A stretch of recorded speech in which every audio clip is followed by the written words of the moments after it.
সম্মানিত বন্ধুরা, আজকে আমি একটা কবিতা কমু। সেটা হচ্ছে আব্বাসের কবিতা।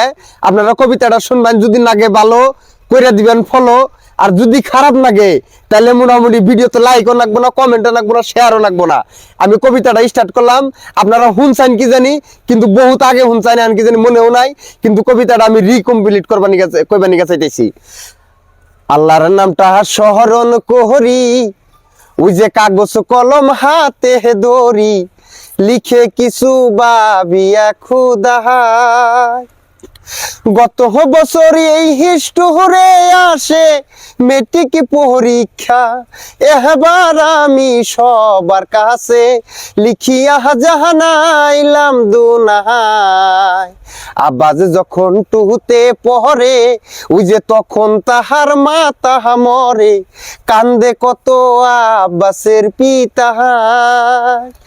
দুধের শিশু লইয়া কুলে গো, ওই যে কবরের সামনে দাঁড়ায়, ওই যে কহ কহ প্রাণেশ্বরী, আমার আব্বাসের হবে কোনো পাহায়া।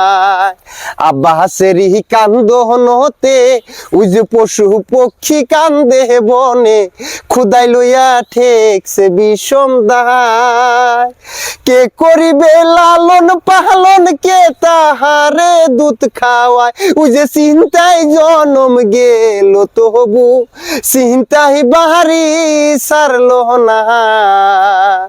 আব্বাসেরই 2 বছর কালে মা দুঃখিনী মারা গেলে, ওই যে কান্দে কত আব্বাসের পিতা।